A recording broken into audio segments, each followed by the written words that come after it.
Assalamualaikum warahmatullahi wabarakatuh. Kembali lagi kawan di Legenda Catur Dunia. Sambil menunggu seri pertama dari Champion Chess Tour 2024 yang akan dimulai babak kualifikasi nanti malam kawan. Seperti biasanya setiap hari Rabu kita sempatkan untuk mengulas turnamen mingguan yang ada di chess.com Title Tuesday kawan.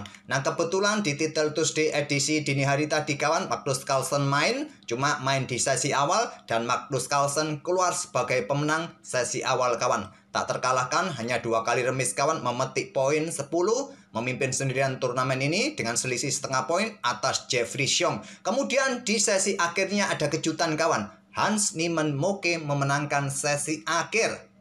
Mempunyai poin yang sama terhadap Hikaru Nakamura.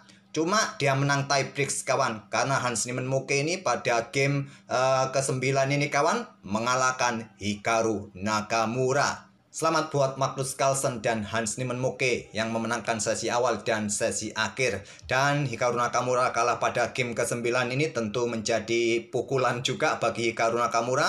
Mungkin kawan-kawan sebagian banyak tahu bahwa Hans Niemann Moke dan Hikaru Nakamura ini tidak akur kawan. 2 tahun lalu Hikaru Nakamura tidak secara langsung menuduh Hans Niemann Moke ini melakukan kecurangan saat Hans Niemann mengalahkan Magnus Carlsen di Sinquefield Cup kawan. Oke, untuk isu itu mungkin sudah basi kawan. Kawan-kawan mungkin sudah banyak yang tahu. Nah, untuk game yang akan kita ulas ini, kita ulas permainan Magnus Carlsen terlebih dahulu. Baru nanti agak sore sedikit kita akan ulas permainan Hans Niemann Moke yang berhasil mengalahkan Hikaru Nakamura ini kawan. Dan permainan Magnus Carlsen yang saya suguhkan ini pada game pertama kawan. Saat dia menghadapi woman kandidat master. Cewek kawan, cantik. Setelah saya telusuri di Google, berikut inilah foto-fotonya kawan.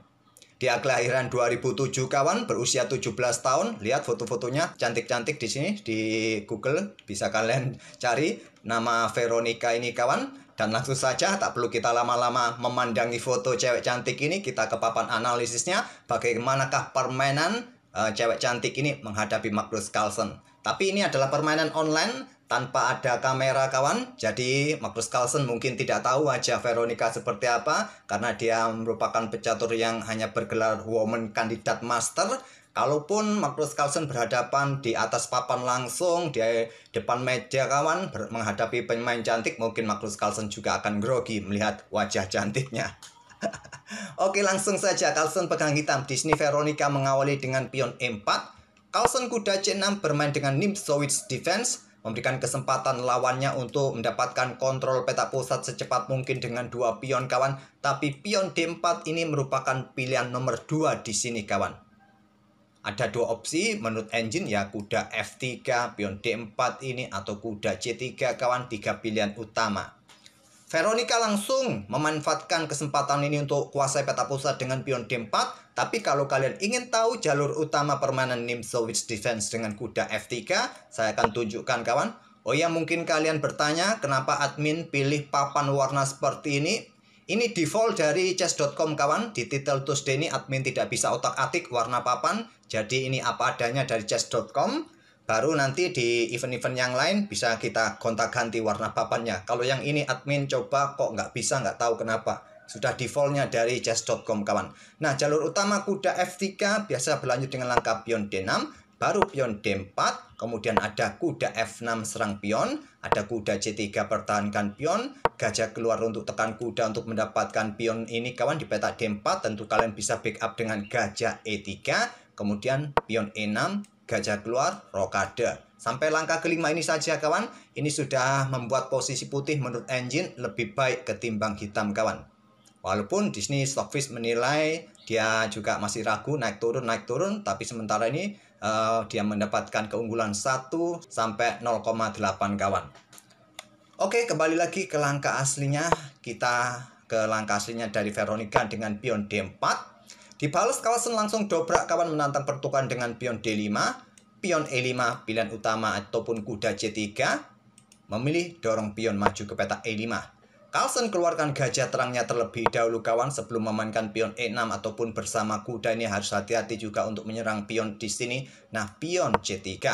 Perkuat rantai pion kawan untuk juga kontrol peta B4 dari aktivitas kuda yang ingin menyerang peta C2 tadi bersama gajah, dan Carlsen melanjutkan dengan pion E6.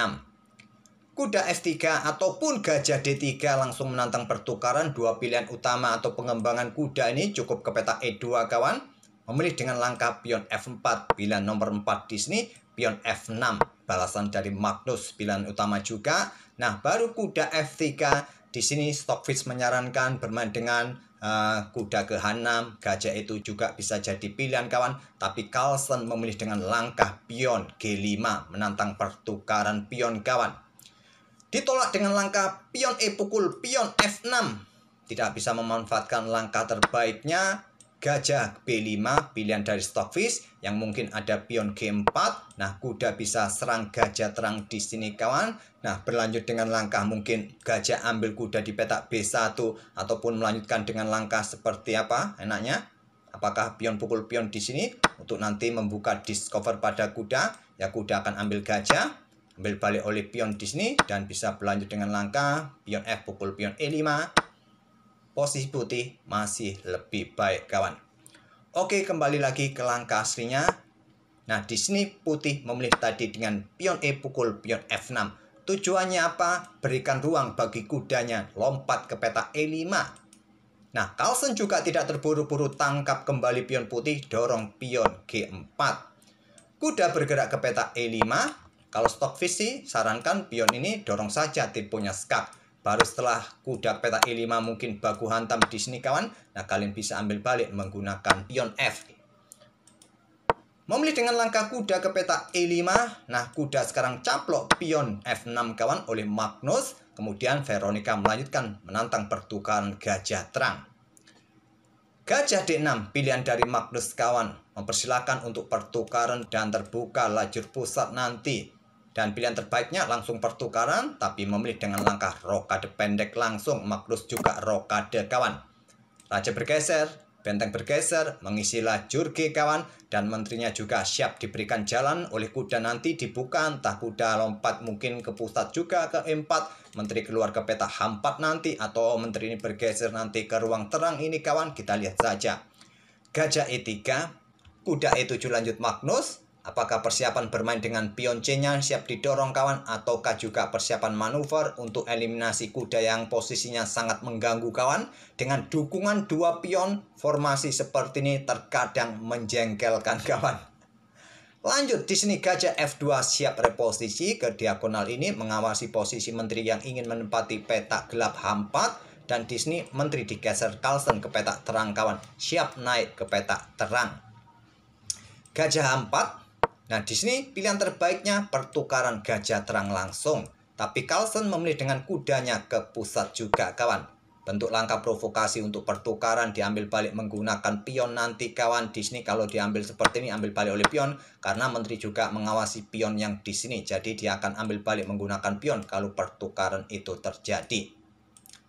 Tapi di sini putih memilih dengan langkah gajah pukul kuda E7. Ambil balik oleh menteri, kemudian berlanjut kuda ambil pion G4. Itulah rencana Veronica untuk mendapatkan satu pion. Tapi harus hati-hati juga kawan. Lajur G terbuka sekarang. Menteri H4 tekan kuda. Kuda kembali ke peta E5. Langsung sikat oleh gajah. Ambil balik menggunakan pion D. Kenapa tidak menggunakan pion F? Agar lajur F ini juga terbuka kawan.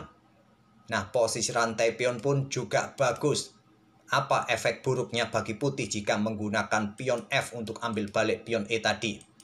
Maka bisa berlanjut seperti ini kawan. Gajah akan tempatkan petak G4, ancam menteri, dan menteri kalian mau kemana? Kalau kalian geser ke petak E1 untuk menantang pertukaran, tentu benteng pukul benteng terlebih dahulu. Dan kalian harus ambil menggunakan menteri. Ada benteng yang siap keluar juga untuk memberikan dukungan serangan di ruang gelap ini kawan. Sudah tidak ada lagi kesempatan. Atau kalian mendahului pertukaran benteng sama saja. Benteng hitam akan menempati pos lajur F yang terbuka penuh. Menteri dalam ancaman. Kalian mau bergerak kemana? Ke petak C1 kah? Bisa diikuti dengan langkah benteng F3. Untuk coba ancam gajah. Korban benteng untuk membuka posisi raja. Ataupun mungkin kalian ingin melakukan skak di sini, posisi hitam masih lebih baik. Oleh karena itu, putih tidak berani membuka lajur F kawan. Walaupun ada bentengnya juga di lajur F. Ambil balik menggunakan pion D dan Carlsen geser raja. Stockfish menyarankan gajah mundur ke petak G6. Tapi geser raja G8 sudah sangat jelas memberikan tempat bagi benteng, tapi tidak terlalu disukai oleh Stockfish. Posisi putih masih lebih baik ketimbang posisinya Magnus Carlsen, kawan. Nah, di sini sayangnya putih salah melangkah, kawan. Dia tidak melanjutkan pengembangan perwira untuk menekan kuda yang ada di peta E4 ini, kawan, yang kemungkinan gajah akan mundur ke peta G6. Tapi di sini Veronica memilih dengan langkah menterinya bergerak terlebih dahulu untuk memberikan dukungan lebih bagi peta E4. Sayangnya blunder, kawan, di sini dimanfaatkan Carlsen geser benteng ke G8, baru dia kembangkan kuda D2.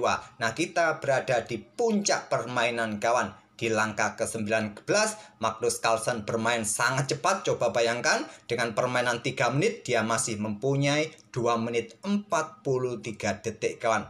Permainannya sat, tapi Veronica masih mempunyai 35 detik. Tapi posisinya sudah kolaps setelah menteri tadi bergeser naik ke petak C2 ini. Posisinya kolaps, kawan, memberikan tempo bagi Magnus Carlsen keluarkan benteng lajur G. Ditambah lagi blunder langkah kuda D2.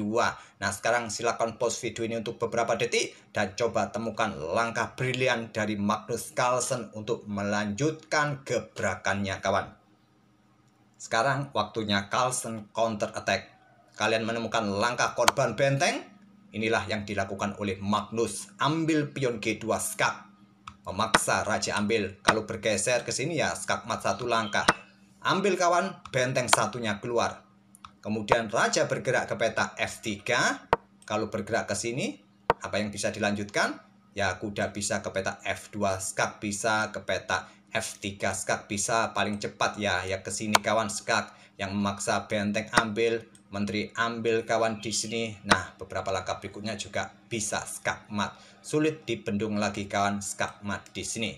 Mungkin kalian korban gajah di sini, kawan, untuk mengawasi petak terang ataupun buka akses bagi menteri menjaga petak terang di sini, kawan.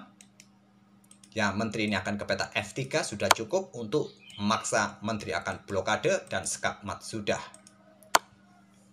Raja bergerak ke F3, Carlsen melanjutkan menteri H3 skak. Raja ke E2, diikuti benteng melakukan skak. Raja bergeser, sikat kawan kuda ini dan memaksa menteri ambil. Dia kehilangan menteri. Di langkah ke-24 permainan berakhir, Carlsen menang. Cewek cantiknya menyerah di langkah ke-24.